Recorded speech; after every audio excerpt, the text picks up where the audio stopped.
27 de janeiro assinala-se o Dia Internacional em memória das vítimas do Holocausto, quando passam 73 anos sobre a libertação de campos de concentração, como Auschwitz. A Luíse Valente, autora de Sonata em Auschwitz, vem agora nós falar sobre este livro e também sobre este acontecimento que marcou a história da humanidade, a Segunda Guerra Mundial e o Holocausto. Um aplauso para ela e bem-vinda.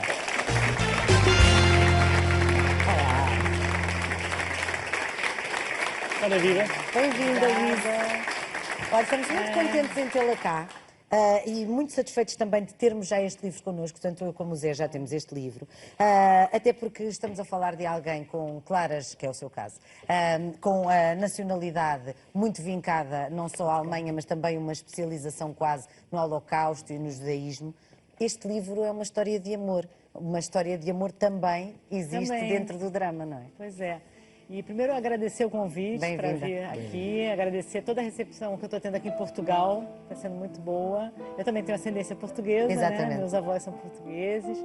E o Sonata em Auschwitz, ele é um livro, você falou muito bem, tem um livro sobre o amor também, porque é um assunto tão pesado, tão denso. Inclusive, dia 27 de janeiro também é o dia que se lembra a libertação do campo, né? O dia de memória das vítimas do Holocausto. E ele é um livro sobre uma criança que nasce no campo de concentração, uma criança judia, de uma mãe judia, e ela é salva por um soldado alemão. E é justamente esse impasse desse soldado entre pensar toda a questão dele, a ligação dele com o nazismo e salvar uma criança judia, é que meio caminha, leva ao fio condutor do livro. Há um nascimento de uma criança e a composição de uma sonata são os dois momentos... E tem uma coisa interessante. Quando eu sou romancista histórica, né, escrevo geralmente romances históricos, e o que me levou a escrever esse livro foi, eu conheci uma sobrevivente do Holocausto. Na época ela tinha 101 anos, tem 2 anos, 101 anos. E ela já, enfim, né, 70 anos depois da guerra, ela chegou a Auschwitz em 44 grávida. É uma história verídica, ela chegou grávida, teve um neném num barracão imundo, sem a menor condição, e essa criança, ela só soube que era uma menina, e essa criança morreu. Né, ela foi levada pelos soldados. E quando ela me contou essa história, eu fiquei muito tocada com isso, porque ela me contou isso com 101 anos, 70 anos depois, né? Ela faleceu ano passado, em 2017. Mais filhos, essa senhora? Não, ela teve esse neném e ela só viu durante alguns segundos. E aí quando ela me contou essa história, eu pensei, por que eu não posso tentar dar um outro final para essa história, um final mais, de certa forma, esperançoso. E se aquele soldado tivesse salvo aquela criança? E aí é o Sonata em Auschwitz, né? Tão bonito.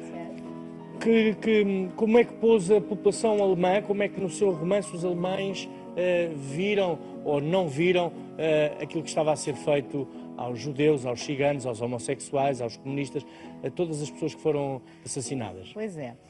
O que eu procurei fazer nesse livro foi também mostrar um pouco desses heróis anônimos da guerra. As pessoas que não compactuaram com o regime nazista. Porque a gente tem, sempre em guerra, a gente tem dois lados. E principalmente esse período tão forte, né, na história, no caso desse soldado, por exemplo, ele questiona a posição dele como alemão ali e ele resolve sacrificar até a própria família dele, né? Enfim, então, como ele, tem outros personagens que caminham assim. Quando você me perguntou da sonata, né, que a gente está escutando a sonata, porque chama Sonata em Auschwitz, e às vezes parece assim, uma sonata num campo de concentração. Num campo de concentração, e Auschwitz, que tem uma coisa tão emblemática e forte, né? A sonata, na verdade, é o que inspira esse jovem oficial. Ele sempre quis ser músico, se afastou da música porque entrou na juventude hitlerista e depois, enfim, no exército. E quando ele tem aquele dilema com aquela criança, com aquele recém-nascido, de salvar aquela criança, o que acontece com ele? Ele volta a ter uma inspiração. E aí ele compõe uma sonata. Claro.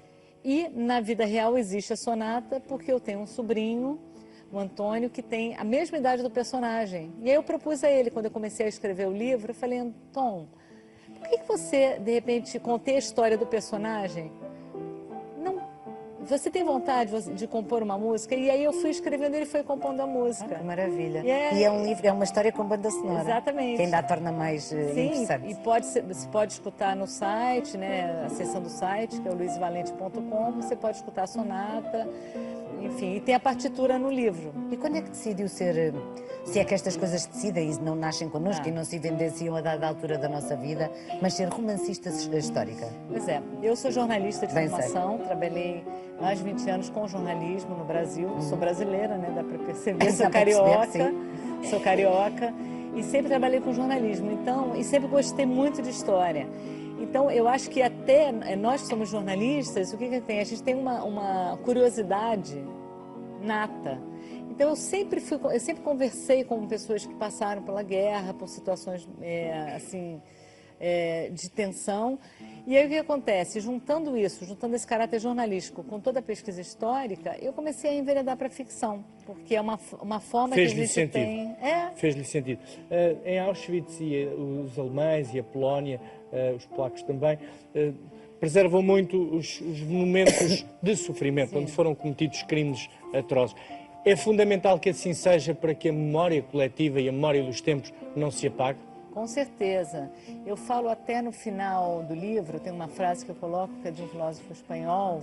Eu posso até pegar aqui? Força. Então não pode.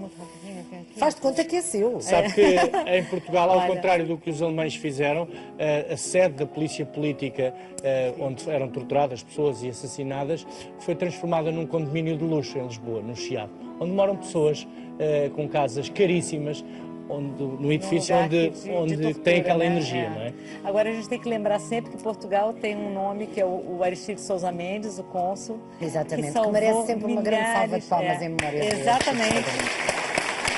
E o Aristides, bom, merece mesmo. E o Aristides, o meu livro anterior que eu lancei aqui, que se chama Uma Praça em Antuérpia, tem o Aristides como personagem. A história dele dos vistos, né? Lá está, um dos heróis. Pois é, nossa, é um grande herói. Olha, essa frase que eu coloco no final, é assim, aqueles que não conseguem recordar o passado estão condenados a repeti-lo. Eu acho que sintetiza o que você estava falando.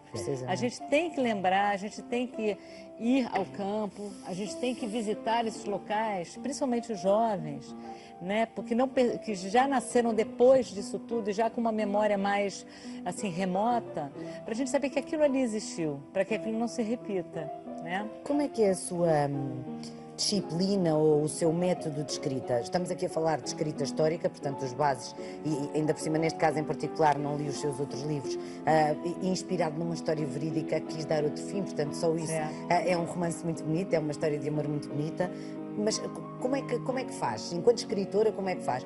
Acorda um dia e diz, eu vou escrever isto tudo de empreitada, ou é de noite quando tem inspiração? Como é que é o seu? Olha, eu não costumo ter uma rotina, mas eu tenho uma coisa que eu acho que é uma herança do jornalismo, que é deadline. Então, a editora, eu tenho uma editora no Brasil, tenho aqui em Portugal uma editora que é a Saída de Emergência, que eu tenho que agradecer, porque é uma editora que tem feito um trabalho muito bacana de confiar no meu trabalho.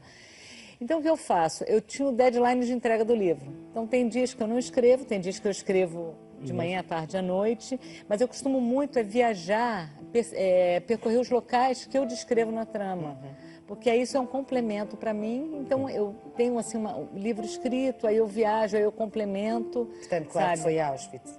Fui, estive 3 dias no campo, né? Fiquei 3 dias ali para justamente sentir aquilo e poder passar mais as sensações. Eu procuro fazer isso. Um exemplo bem simples, quando um sobrevivente diz que ele ficou alguns dias num trem, 3 dias num trem, eram trens de gado, né, sem janelas. O que eu procurei fazer no livro? Ver o que são esses dias ali, como é que eram aqueles 3 dias, como é que as pessoas se comportavam naquele lugar fechado, como elas o frio faziam... que ali está. Pois é, e faziam suas necessidades fisiológicas, sabe? A gente não pensa nessas coisas no dia a dia, a gente só pensa quando lembra. Que dão profundidade às histórias e à sonata em Auschwitz, certamente.